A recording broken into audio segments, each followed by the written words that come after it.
Bueno, bienvenidos y bienvenidas a todos los que se han sumado. Les agradezco un lunes a la tarde y a la noche, según donde estén, que me parece que de vuelta es un montón para ser lunes, además, que tengan ganas de venir a escuchar sobre gente quejándose de las problemáticas del mundo real de los managers, ¿sí? Y en realidad, a ver, a esta charla le puse de qué lado está el project manager entre la empresa y el equipo, pero siendo muy sincero, casi que cualquier persona que esté en un rol de gestión y que tiene responsabilidades contra un equipo sufre de este tipo de problemáticas y así que no solamente será exclusivo de gente que se dedica a la gestión de proyectos, sino amplio para todas las personas que tengan que coordinar en un contexto corporativo de una empresa necesidades diversas con roles diversos. Ahora vamos a hablar un poquitito de esto, así que ya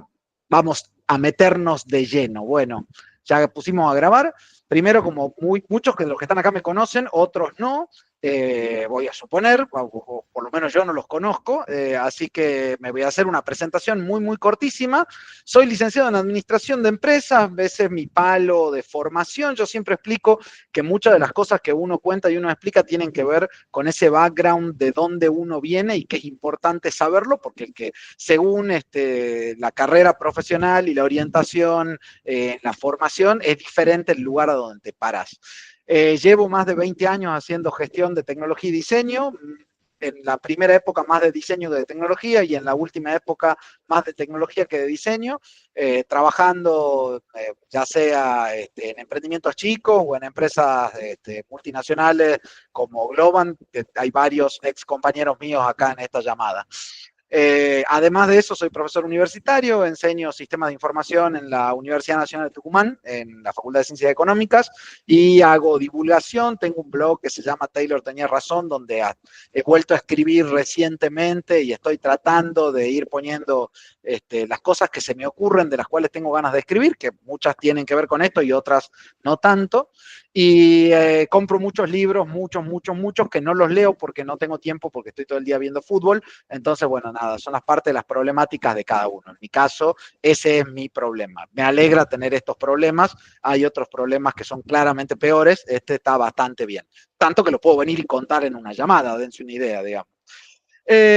Bueno, esta charla abierta es parte del contexto de un curso que ya dictamos la primera edición el año pasado y que voy a repetir ahora, y que se llama Gestión de Proyectos desde las Trincheras. Es un curso con toda la mecánica de Edison, que a mí yo comulgo profundamente, que son cursos online, cursos sincrónicos, cursos cortos, bien al hueso, para tratar de sacarle el máximo provecho en la práctica del mundo real profesional. En esa línea, este curso tiene como intención para mí, desde que lo armé, tratar de transmitir toda mi experiencia profesional de todos estos años apretada así, y las cosas que considero que son más relevantes en estas 8 horas. Y eso es esencialmente plantear problemas del mundo real que no figuran muchas veces en los libros. Esa es la manera en la que lo abordé al curso. Lo que vamos a hacer hoy, de alguna manera, es seguir la metodología. Uy, no, creo que se me había escapado una plaquita. Seguir la metodología que tomamos en el curso, que es discutir el problema, plantear qué nos dice la teoría, ir a qué es lo que pasa en el mundo real y tratar de plantear algún acercamiento, y vamos a hacer eso para un problema que es la misma mecánica y el mismo proceso que seguimos en el curso, ¿sí? Entonces, ahora les voy a presentar cuál es el problema que vamos a discutir hoy, que aunque ya tienen una idea de alguna manera por el título de la charla, lo vamos a formalizar. Y el problema esencialmente es poner los patitos en fila.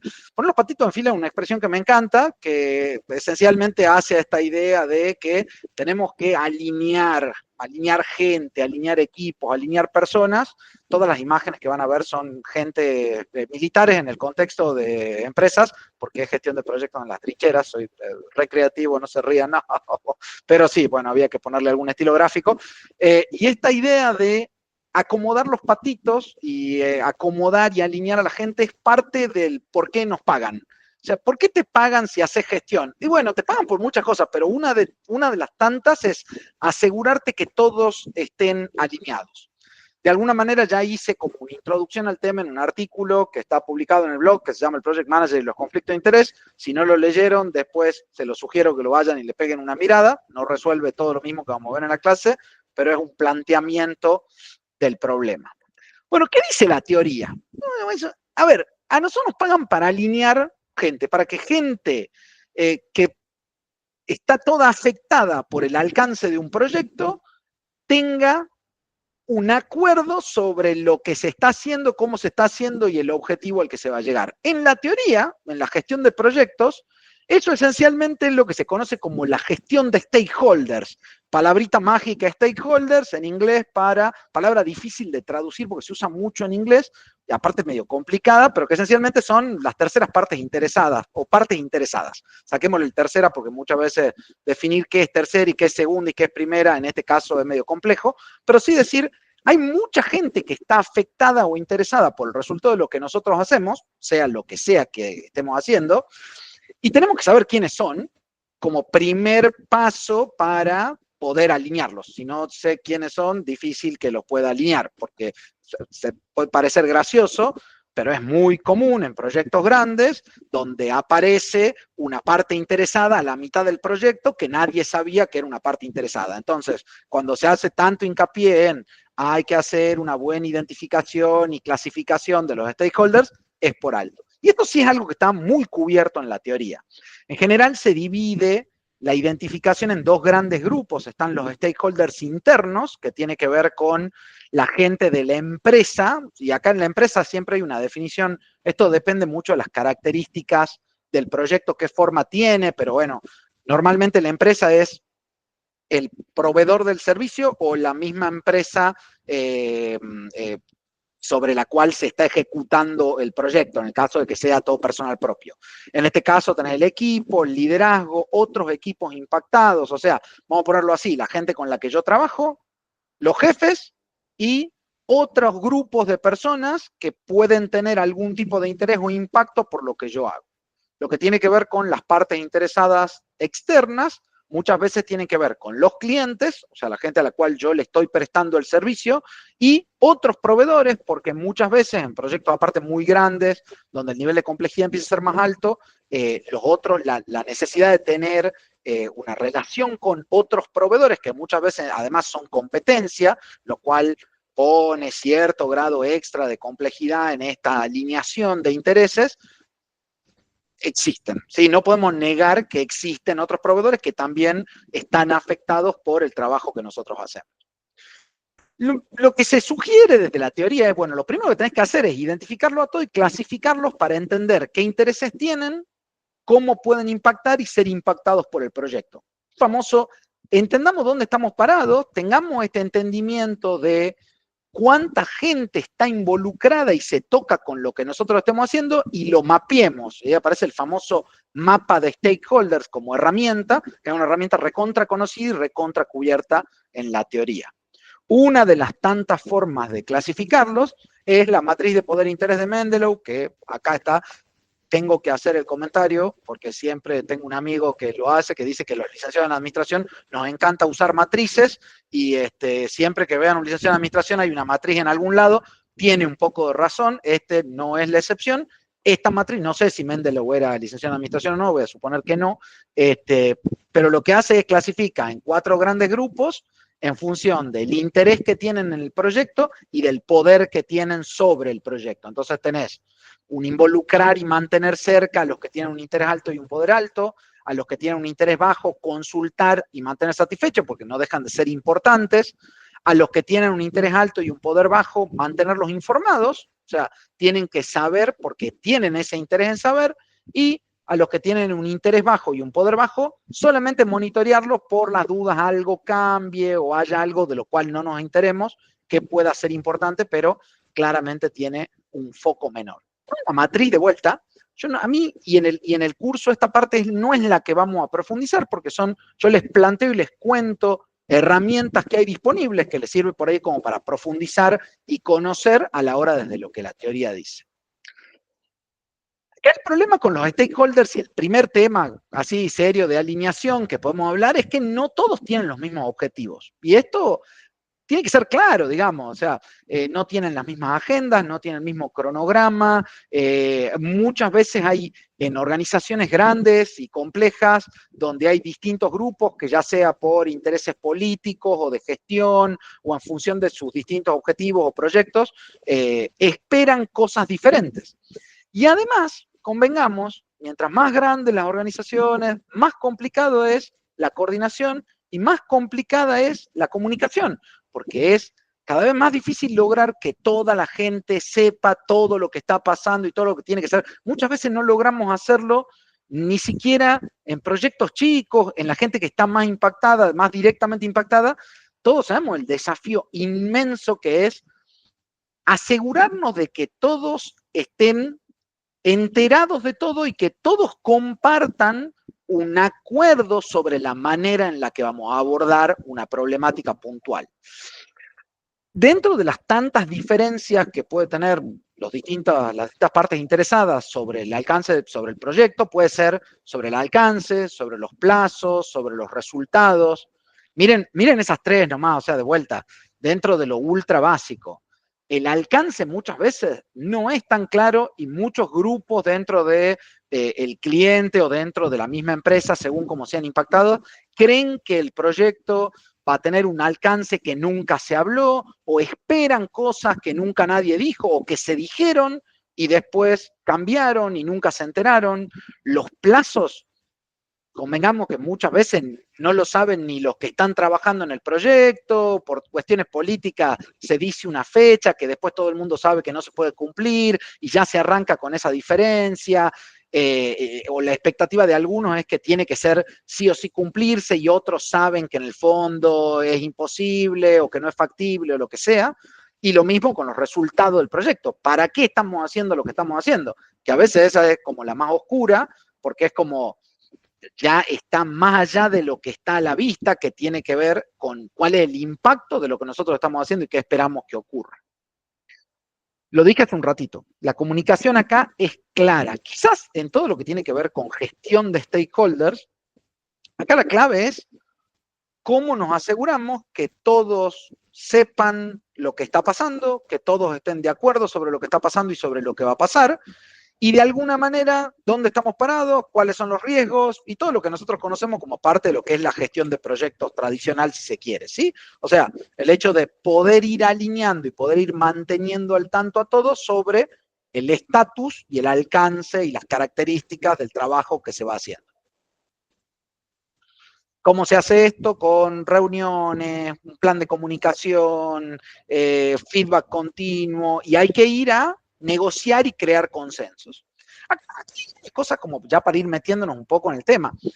Muchas veces, aún entendiendo que los intereses son diversos, sí hay como ciertos análisis que se pueden hacer sobre, de vuelta, en esa clasificación de los stakeholders, decir, bueno, con quién nos tenemos que alinear, cómo, hasta dónde llega, a quién respondemos, quién pone la plata, cuál es el objetivo en función de eso, dónde está el contrato y cuál es el contrato sobre el cual estamos trabajando. Y esas son como todas las herramientas que nos van permitiendo, a base de comunicación y alineamiento, ir descubriendo e ir generando estos acuerdos. Seamos muy sinceros, buena parte de los conflictos que se tienen en la gestión de proyectos tienen que ver principalmente con no tener conversaciones difíciles. Y es esquivarle a saber que puede haber una discrepancia en esos intereses y decir, en el fondo voy a asumir ciertas cosas porque no tengo ganas de tener esas conversaciones o simplemente por no tenerlas porque estamos hasta las manos, porque hay 10 millones de problemas y lo último que me voy a poner a hacer es ponerme a hablar con todas las personas para explicarle qué es lo que estamos queriendo hacer. También convengamos que muchas veces las personas, los stakeholders, las partes interesadas, no prestan atención hasta el día que el proyecto esté incendiado y en ese momento se le ocurre que había que cambiar todo, no era lo que esperaban y ahí de vuelta uno está muy tentado a decir, como quien gestiona, que en el fondo el problema es del otro, pero volvemos con que siempre la responsabilidad en este tipo de cosas la carga quien gestiona el proyecto, ¿sí? Cuando hay muchos interesados, tener conflictos es totalmente inevitable. No hay forma que la cosa salga alineada de una. Y ahí es donde uno como manager toma ese rol de mediador y usa la comunicación como herramienta para tratar de resolver los conflictos. Y acá sí quiero destacar esta idea de la escucha activa. Acá hay mucho como herramientas del lado del coaching que a mí me parece que sí pueden ser interesantes desde la perspectiva de escuchar lo que el otro está diciendo, tratar de entender cuáles son los verdaderos motivos que lo mueven por detrás de lo que dice y trabajar en esa conversación la solución de los problemas. Ah, creo que no he dicho nada medio que no sepamos, ni siquiera creo que soy muy polémico, sí he remarcado algunas cuestiones que de vuelta tienen que ver con esta teoría. Ahora, acá es donde se empieza a poner divertido porque esto es buenísimo y eso, bueno, estamos, estudiamos, agarramos la teoría y nos ponemos y escuchamos. Pero en el mundo real hay una cosa que no te dicen en ningún lado, por lo menos no está planteado, que es que hay una cosa que tiene que ver con la naturaleza del rol del manager, que hace que cuando hay una diferencia de intereses o de expectativas entre muchas veces que se da entre la empresa y el equipo, donde hay una serie de conflictos que no se arreglan con el mismo set de herramientas que venimos hablando. Y es otra liga y es otra la complejidad del asunto y por consiguiente tenemos que hacer uso de herramientas diferentes o planteos distintos. Yo le voy a tirar,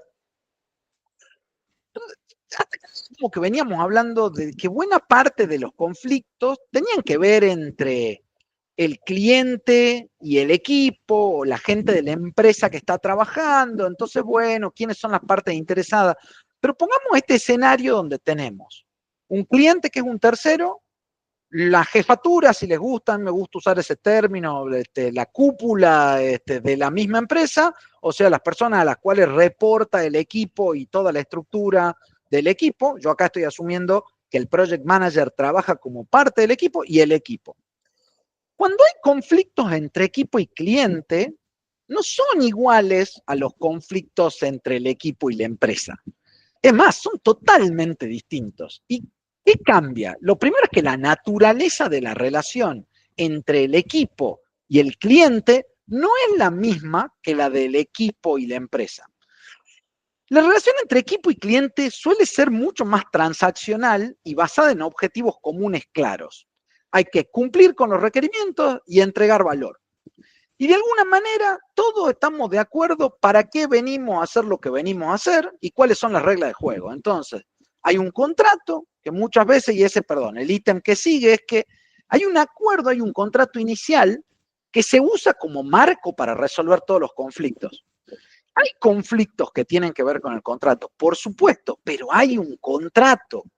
Y esa es buena parte del trabajo nuestro, hacer un buen contrato, asegurarse de entender el alcance del contrato, las particularidades del contrato, simplifica la solución de los conflictos entre el cliente y el equipo o el cliente y la empresa. El tema es que no es igual cuando tenés una relación entre empresa y equipo, porque es continua, no se termina en el proyecto, y es más compleja, porque la empresa tiene control sobre las condiciones de trabajo del equipo, la carga laboral, el presupuesto, la cultura organizacional, la naturaleza de la relación es diferente. Y esa diferencia hace que no sea tan fácil de solucionar un conflicto cuando se presenta en ese eje. Ya vamos a hablar de casos puntuales y ahí me van a terminar de sacar la ficha si hasta ahora, acá en este momento es donde ustedes pueden estar imaginándose cosas, completan en su cabeza situaciones que tuvieron donde el conflicto no es con el cliente, sino con el jefe, ¿sí? O sea, los jefes del equipo dentro de la misma empresa.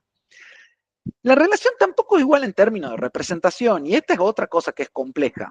Cuando surgen clientes, claro, ahí dice Marco, tengo un par, por supuesto, estoy seguro, y vamos a ver cuando ahora con los nombres van a decirme si no son parecidos al par ese que se les ocurren. Cuando surgen conflictos con el cliente, el manager actúa como representante de la empresa y no hay ambigüedad en el rol. Ese es el momento donde es fácil ponerse la camiseta. ¿Quién te paga el sueldo? La empresa. ¿Estamos alineados con eso? Sí, bueno, al cliente. Si tienen conflicto, cuando tienen o sea, si tienen un conflicto de representación cuando van a negociar o a tener que tratar un conflicto con el cliente, estamos mal. No quiero decir que no pase, ¿no? Porque muchas veces, dependiendo las características del proyecto, de la empresa, del cliente, muchas veces el rol de la persona siente que muchas veces trabaja para el cliente y que termina siendo como que casi que sos empleado del cliente. Pero no, ahí no debería ser tan difícil porque es más fácil identificar al que te paga el sueldo y ponerte la camiseta y decir, yo a quién represento, a mi empresa, a la empresa para la cual trabajo. Ahora, cuando el conflicto ocurre entre la empresa y el equipo, ahí es complicado porque de alguna manera se espera que el PM represente los intereses de la organización y al mismo tiempo comparte con el equipo una relación laboral dentro de la misma estructura. O sea que ese conflicto de representatividad ya no es tan claro. ¿De quién me pongo la camiseta? ¿En qué lugar estoy? Y acá hay una cuestión que tiene que ver con esta doble función del PM o del manager, donde está en una posición delicada porque tenés que equilibrar esa alineación entre objetivos empresariales sin comprometer la confianza, la motivación y el bienestar del equipo que estoy liderando. Y esto estoy seguro que les ha pasado, porque me ha pasado y porque nos ha pasado a todos, y tiene que ver con la naturaleza del rol. Y es complejo por definición. Acá en esta gama lo que estamos planteando es que esencialmente hay problemas que no se arreglan ajustando la comunicación. Y esos problemas son cuando tenemos conflictos de intereses que son insalvables. Y esto es complejo, porque uno dice, bueno, yo vengo con esta idea de que hablando nos entendemos todos. Hablando se entiende la gente, dice la expresión. Se entiende, pero no necesariamente se resuelve el problema, digamos. O sea, que cuando yo tengo un interés que está contrapuesto al interés del otro y donde la relación de poder es asimétrica y donde muchas veces hay de vuelta diferencias que son insalvables, nos podemos hablar mucho y podemos escuchar mucho, pero no necesariamente eso resuelve los problemas. Todos los que han estudiado algo o han trabajado en gestión de proyectos conocen el triángulo de hierro. El triángulo de hierro conceptualmente, para mí es una de las debe estar, dame un segundo Martín, ya después en un rato abrimos a preguntas. El triángulo lo que tiene es que es como herramienta conceptual para explicar muchas cosas, es genial, porque es muy sencilla, casi todas las, hay, casi todos los problemas, las cuestiones que tiene que ver el laburo del PM, vos las mirás a través del triángulo de hierro y las entendés. El triángulo de hierro tiene muchas interpretaciones que son más complejas, pero la versión más simple es la que a mí más me gusta porque me parece que es la que mejor funciona, que es, tiene que haber un equilibrio entre el alcance del proyecto, el costo del proyecto y el tiempo del proyecto. Cuando yo quiero tocar una de esas patas, le hace hacer lo mismo pero más barato, hacer más por el mismo precio y el mismo tiempo, hacer lo mismo con el mismo precio pero más rápido, normalmente lo que se rompe es la calidad del proyecto. Hay otras interpretaciones, el desarrollo del triángulo de hierro es más complejo, pero esa idea del equilibrio de las tres patas a mí me parece súper, súper válida. Me parece que nadie se animaría a discutirla. Le voy a traer casos donde todos mirados a través del triángulo de hierro de problemáticas entre empresa y equipo, donde la diferencia de hay un conflicto de intereses que no se puede solucionar fácilmente. Hablemos primero del alcance. Casi todos los problemas arrancan en el alcance. ¿Y qué quiere decir que todos los problemas arrancan en el alcance? Que la cantidad de laburo se fue al carajo, tenemos que hacer un montón de cosas. Alguien dijo, che, teníamos que hacer 20 y ahora resulta ser que no eran 20, eran 25, 30. Y el problema del alcance no es un problema del alcance si lo podés negociar. Cuando vos estás en una situación en donde vos decís, no sé, tenés un equipo que está trabajando con metodología ágil y un contrato ágil, con time and material, por ejemplo, vos podés decir, bueno, el equipo ha descubierto que tiene que hacer, no sé, 40 story points más para resolver el problema y esos 40 story points nos van a tomar en función de la velocidad del equipo un sprint más. ¿Qué quiere decir eso? Que el tiempo ante mayor alcance sobre cosas que no estaban previstas o que se han agregado o que hemos descubierto, hemos ampliado el tiempo. Por consiguiente, tenemos también un costo mayor. Qué lindo, pero los problemas en el mundo real casi nunca son así. Casi siempre son, hemos descubierto que hay que hacer un montón de cosas más, pero adivinen qué, las tenemos que hacer ahora igual. ¿Qué? Y la plata, y no hay más plata. Y el tiempo, no, tampoco hay más tiempo, pero hay más alcance. ¿Y cómo hacemos? Y ahí tenés, normalmente hay como dos orígenes del problema de la cantidad de laburo que se va al carajo. Una es que aparecen cosas nuevas, que efectivamente aparece el cliente y se da cuenta que le faltó incluir tal o cual cosa, y bueno, desde el lado de la empresa no quieren perder el acuerdo y entonces deciden que sí lo van a hacer, pero que al mismo tiempo no van a tocar ni el costo ni el tiempo, no le van a cobrar más, ni van a demorar la entrega o simplemente porque se estimó mal y todos sabemos lo dificilísimo que es estimar, y se da para todo un tema que parte lo vemos en el curso, que tiene que ver con las metodologías de estimación y cómo encarar un proceso de estimación. La realidad es que es difícil estimar, es muy difícil, casi nunca está toda la información y por algo existen las metodologías ágiles con todo lo que eso implica, que te permiten justamente asumir modos de trabajar sin tener un entendimiento total de cuánto es el esfuerzo de algo. En modalidades tradicionales como una cascada, el hecho de asumir de entrada que vos vas a poder saber con detalle cuánto te va a tomar hacer un trabajo, qué cosas va a requerir, es simplemente una fantasía de la cual la mayor parte de la gente que está involucrada sabe que es una fantasía y entre todos nos engañamos y nos mentimos y decidimos después que vamos a ver cómo resolvemos el problema más adelante. Esta es la parte donde el problema se da más adelante y cuando no estamos alineados sobre cómo lo vamos a resolver, ahí empieza un conflicto de intereses. ¿Por qué hay un conflicto de intereses? Simple, porque el que se tiene que hacer cargo de esto es el equipo. Y entonces acá aparecen las modalidades de los dos de abajo.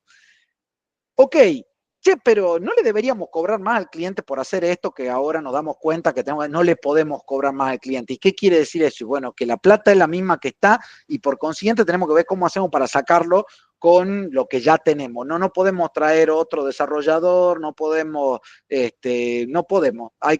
Somos los que estamos y tenemos que arreglárnosla.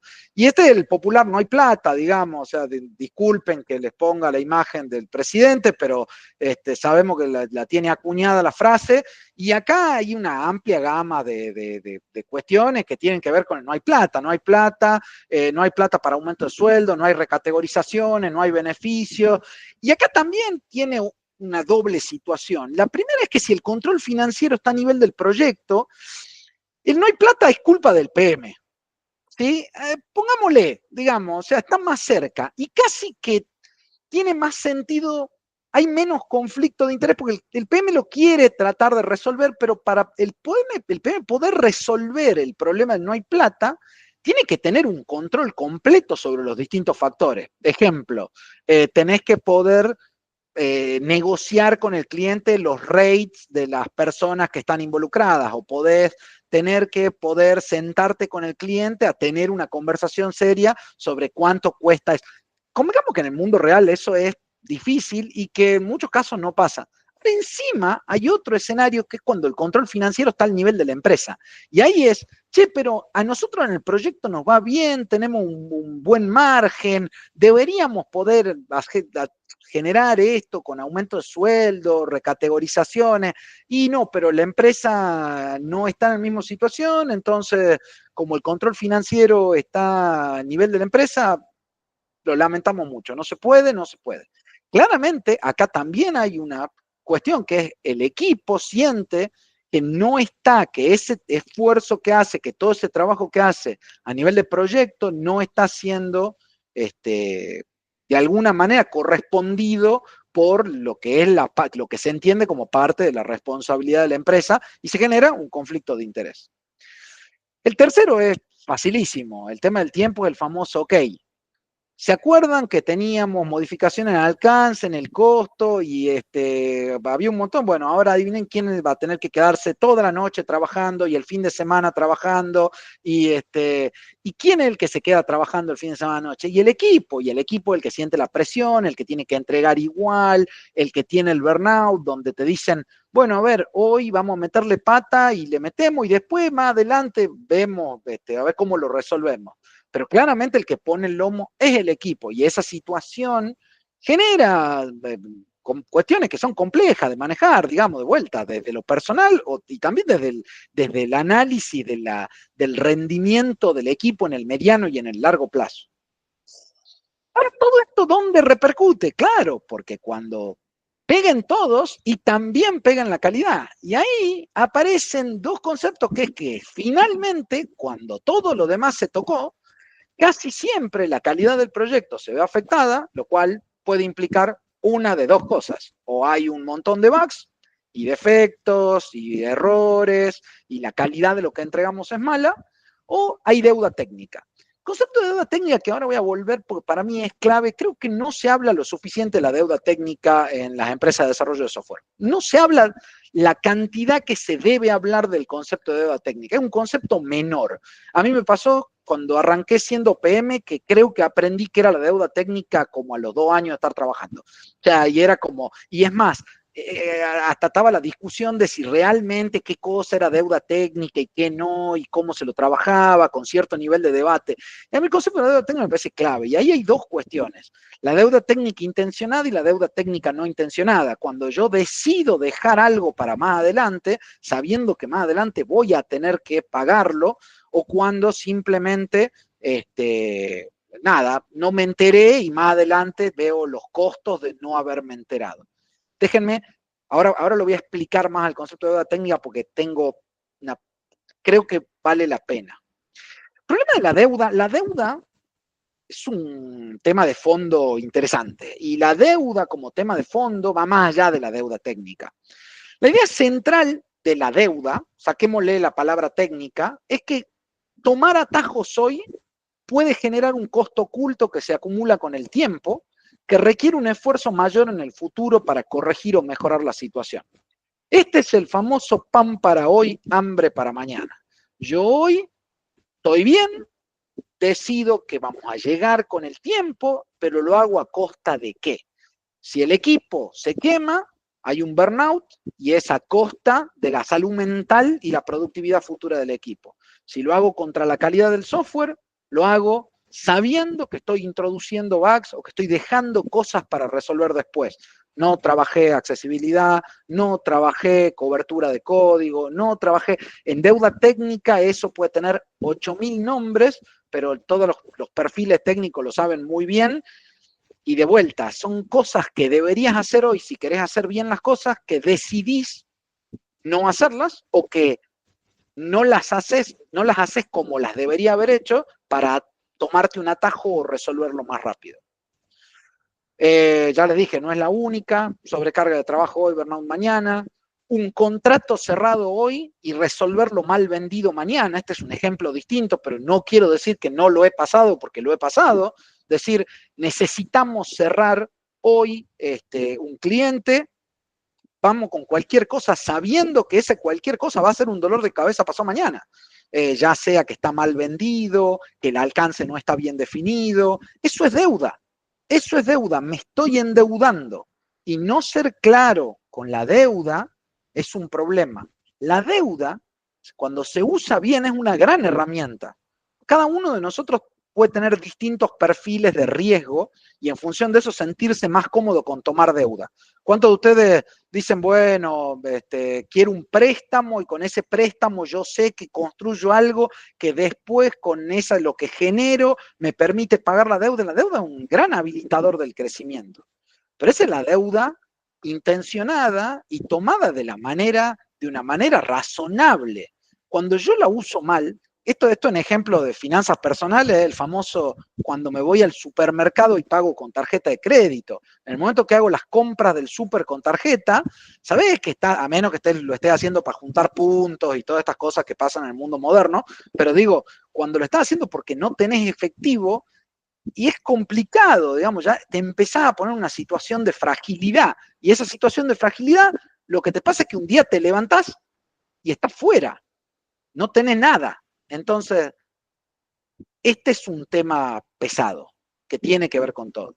Para cerrar el tema del mundo real, ustedes me dirán, se ha tomado la mayor parte del tiempo para hablar del problema, no va a hablar de la solución. Bueno, esperen, o sea, me parece que la riqueza está en el problema, ahora vamos a un acercamiento a cómo manejarlo, pero a modo de conclusión de todo esto es que los conflictos entre el equipo y el cliente suelen ser más concretos y objetivos. Y los conflictos entre equipo y empresa son más complejos y mucho más estructurales, lo que los hace más difíciles de resolver. ¿Sí? Está la diferencia entre uno y otro. ¿Qué hacemos? El cierre de todas, cada vez que vemos estos problemas en el mundo real, bueno, ok, ¿qué hacemos con esto? Bueno, lo primero que tenemos que hacer es darnos cuenta cuando un conflicto es solucionable con comunicación y cuando hay intereses contrapuestos y no lo vamos a solucionar charlando.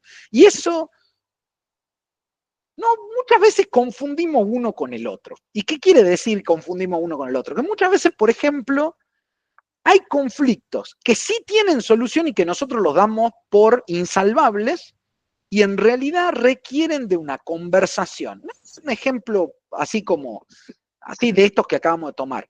Puede haber casos en donde el hecho de entender la deuda técnica que estamos generando pueda generar en los jefes o las partes contra las cuales estamos trabajando, que tienen el conflicto de intereses, a acceder a entender que esa situación requiere un tratamiento diferente y poder llegar a un acuerdo con ese blanqueo. ¿Sí?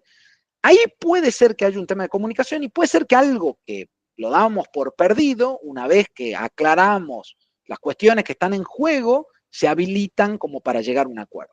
También puede ser que sea al revés. Decimos, no, acá no hay, en realidad todos tenemos que empujar para adelante porque lo que empujemos ahora lo vamos a ver después y capaz que no hay después. Capaz que no hay después porque las características del proyecto no dan para un después, porque todos sabemos que en el fondo no hay un después y no podemos llegar a un acuerdo de ese tipo. Entender cuándo estamos en esta situación e identificarla, fundamental. Agotar los caminos de la comunicación para garantizar que estamos en un lugar en donde no lo vamos a solucionar hablando, es el primer paso. El segundo paso es entrenarse para atajar e identificar los problemas en el momento de la deuda. Y todos los problemas que yo le he nombrado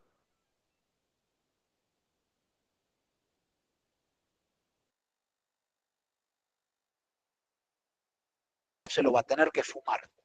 Y esto nosotros, como PMs, como managers, tenemos que poder identificarlo. La deuda que estamos tomando la tenemos que identificar. Y cuando la identificamos en ese momento, nosotros podemos hacer explícito el compromiso.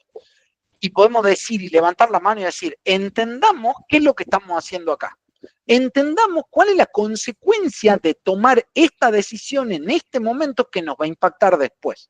Cuando nosotros estamos en condición de hacer explícito ese compromiso y levantar la mano, nos paramos en una mejor situación luego para poder ir a abordarlo. ¿Cuál es el problema? Que muchas veces, A, no lo vemos, B, no nos sentimos cómodos para levantar la mano y decir las cosas feas en el momento en que todavía no explotó la bomba. Porque esto es así, esto implica levantar un riesgo, hablar sobre una deuda que se está tomando, ser muy claro sobre cuál es el costo de esa deuda. Si yo hoy estoy decidiendo que vamos a tomar un scope agregado y que después no vamos a llegar, que el alcance del contrato está mal definido, que el rate y el equipo que tengo disponible no me alcanza para llegar a eso, que la gente de tecnología o el equipo me levanta la mano todos los días diciéndome, che, pero no se va a poder hacer eso así como está planteado, en ese momento levantar la mano, identificarlo y hacer explícito ese compromiso. Acá hay un tema que es que, y esto es muy complejo, que es el tema de la transparencia. La transparencia figura como receta a lo largo de de todo el manual, es algo muy fuerte en metodologías ágiles, pero en el mundo corporativo y especialmente en la dualidad del rol, la transparencia no suele ser uno de esos factores que desde el lado de la empresa y especialmente con estructuras jerárquicas tradicionales sea un valor que se refuerce. hay que entender que no siempre se puede ser totalmente transparente, porque si no todo sería un caos en este modelo, pero también hay que aceptar que hay otros modelos de gestión que son mucho más transparentes. Y tratar de investigar y tratar de aplicar ese tipo de modelo de gestión en el espacio que uno tiene, me parece que son cosas que después te ayudan a no tener estas situaciones. Te permiten de alguna forma anticiparte a alguno de los problemas. No te va a dar solución a todo, pero podría llegar a colaborar. La última es que en el fondo, cuando se agotaron absolutamente todas las posibilidades y todos los intentos y el conflicto de intereses sigue, la realidad es que hay que formar un criterio y elegir una posición. Y es muy difícil, no elegir una posición es elegir una posición. Cuando yo creo que no estoy jugado por ninguno de los dos lados y en realidad también estoy tomando una posición. Y esa no es la posición. Es mejor tomar una decisión explícita de qué lado me quedo. Cuando se genera este tipo de situaciones, no quedarse en un lugar y es quedarse en un lugar, pero en el equivocado, porque va a quedar ni acá ni allá. Entonces, si después de todo esto seguís teniendo este tipo de diferencias, sentate, hace un análisis, pensá dónde te querés parar y toma la decisión y sé consecuente con eso en función de lo que sea que hayas decidido. No me animo a decir está bien pararse de un lado o del otro, creo que la situación es lo suficientemente compleja como para entender que hay lugares para todos los gustos, pero lo que es importante es que lo entiendas como un lugar que efectivamente requiere de un posicionamiento. Hablé un montón, porque me gusta hablar un montón, sabrán disculpar, pero este es el momento donde pueden abrir el micrófono, levantar la mano, decirme qué les pasa, qué les genera, les ha pasado alguna vez. Dale, Marquitos. Lo estoy viviendo todo en carne propia. Así, tal cual, exactamente todo. Nada que estemos inventando nosotros, digamos, esto claramente existe, así que sí, por supuesto. Sí, sí, sí. Alcance mal definido desde la entrada en el proyecto. Interesados que establecieron fechas que no se pueden negociar. Cliente que, me acordé que esto también entraba en el MVP. Eh, Costos desplomados. Así, completito. Así que me sentí muy identificado con todo el problema. Me parece que la parte fácil es identificarse con el problema. La parte difícil, obviamente, es resolver las soluciones que claramente no son sencillas. Si fueran sencillas, ya No, todo lo más habríamos vale. resuelto. Pero bueno, Por supuesto. gracias, gracias, don Marcos. ¿Alguien más? Dale, Malena. Hola Esteban, primero muchísimas gracias por la charla, impecable, primera vez que participo de una de tus charlas. También, al igual que Marcos, me siento identificadísima, si bien yo no trabajo en el mundo IT, estoy como adelante del área de marketing de una empresa de acá de Tucumán, donde todos los stakeholders, nadie está de acuerdo, todos tienen distintos puntos de vista, tenemos un súper conflicto, digamos, de burnout con el equipo, porque somos pocos, las tareas son muchísimas, entonces como que nada, todo lo que ibas contando, lo fui escribiendo porque digo, le tengo que contar a mi jefe todo esto, para ver si hace algún clic en algún momento él también. Así que nada, gracias y muy bueno, de verdad.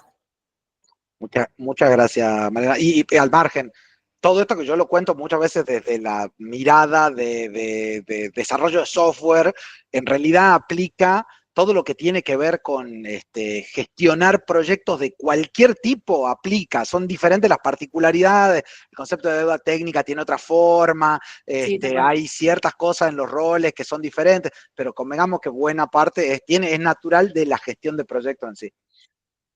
Gracias. Sin. Hola, ¿qué tal? Justo lo que decían, creo que ahí, a mí la última parte me sonó mucho el tema de la transparencia. Es algo que muchos managers, me incluyo, no queremos asumir, ¿no? Cuando tenés este tipo de conflictos, pero que es clave, porque en algún momento es ese equipo que trabaja horas extra o capaz que tu equipo, bueno, sí está motivado y lo hace, el cliente está abierto a que, bueno, hagamos algunas modificaciones, en algún momento va a llegar a ser insostenible. Entonces, pongamos el conflicto y te ponemos esta solución y vamos a ser transparente con todas estas deudas técnicas y tener esas conversaciones difíciles. O sea, para mí es muy clave eso y me ha pasado y bueno, algunas salieron bien y otras no tan bien, pero es súper importante. Buenísimo, sí, y rescato de lo que vos dijiste, el tema de la falta de frecuencia con la que el tema de la deuda se lleva a la mesa. O sea, muchas veces a nadie le gusta tener que ir y ser el que pone la cara y decir, ustedes están entendiendo que cuando decidimos hacer esto, en realidad lo que estamos haciendo es postergando este problema para más adelante y que más adelante no lo vamos a poder resolver, ¿verdad? Y esa confrontación con esa verdad es una verdad incómoda, incómoda para el que la dice, incómoda para el que lo escucha, pero es atajar el problema antes de que ocurra y poder agarrar y decir, bueno, ok, si estamos en algún momento de encontrar una solución que no sea tan rompedora, es hoy, no mañana. Y en el peor de los escenarios, mañana seré yo el que te diga, acordate que yo te avisé que esto iba a pasar. Y por lo menos uno tiene la conciencia tranquila de que hizo lo que tenía que hacer desde la perspectiva de quien está haciendo la gestión. Sí, ahí sumándome un poco, Esteban, a lo que dijo Sin con el tema de la transparencia, me pasó en todo este problema que acabamos de identificar, de levantar la mano y de ser transparente y obtener respuestas del otros equipos, de decir, no, ¿por qué fuiste tan transparente? O sea, ¿por qué mostraste toda la verdad a la luz? O de decir, bueno, nosotros vamos a mantener la basura debajo de la alfombra hasta que explote todo. Cuando explote todo, veremos qué pasa, digamos. O sea, y del otro lado, o sea, del lado de esta jefatura que vos decías dentro de la empresa, de ser consciente de eso y decir, bueno, no me importa, vamos a intentar llegar. Ese es como la práctica del día a día. Digamos, ¿no? 100%, y es parte de vuelta de la complejidad que tiene este asunto, así que sí. ¿Alguien más? Bueno. Entonces, llegó el momento casi de los sorteos, pero antes de llegar a los sorteos, lo que hacemos en el curso es esto que acabamos de hacer. O sea, hay un montón de situaciones donde la teoría dice cosas, en el mundo real pasan otras, y después yo trato de guiarlo hacia algún tipo de acercamiento al problema. Y ahí tenemos, esto está dividido en 4 partes, que es definir el alcance, que tiene que ver con los contratos, la estimación inicial, cómo se trabaja ese setup de la relación, la ejecución y cómo durante ese día a día con el equipo vas llevando la resolución de todos los problemas, la visibilidad del progreso, que es fundamental en gestión de proyectos. ¿Cómo vamos? ¿Cómo vamos? Y cómo responder a eso y cómo tener un entendimiento real, y todas las problemáticas puntuales que tienen que ver con comunicación, que terminan siendo uno de los problemas más importantes de que nace gestión, porque resolver el problema de la comunicación te resuelve como 10 de los otros problemas de un solo tiro. Así que ese es más o menos el curso y cómo está estructurado. Y ahora sí, Pilar, todo tuyo para los sorteos. Tenemos para sortear unos descuentos, una media beca y una beca completa para el curso, así que todo tuyo. Dale, sí, te voy a robar un segundo el compartir pantalla. Ya lo tengo preparado. Todo suyo. Díganme si lo ven cuando vean mi pantalla. Se está viendo. Muy bien, bueno, como verán, acá están todos los correos de los inscriptos, así que están todos participando solamente por haberse anotado al evento, y vamos a estar sorteando, como dijo Esteban, una beca completa, una media beca y varios cupones del 25%, que es bastante descuento. A las personas que ganen ahora van a salir por acá y después les vamos a estar enviando un mail con el código de descuento para que puedan acceder. Así que le vamos a sortear. Y acá están los ganadores. Ganadora de la beca completa, Laura Heredia, 50%, bueno, no sé si es un nombre o un apodo, Emigior, y varios del 25, Flor, Iván, Manula Barbero, Hernández Julieta y Cris Ayala. Así que bueno, a estas personas se les va a estar enviando el código para que puedan acceder, bueno, cada uno a su respectivo premio. Bueno, muchas gracias, Pilar. Y bueno, gracias a todos y a todos los que se subieron a la charla. Espero que les haya gustado, que les haya dejado algo y nada, que tengan una hermosa semana para lo que queda, que recién Gracias. arranca. Gracias. Gracias, Esteban, que estés bien. Gracias. Gracias. Gracias. Chau. Adiós a todos.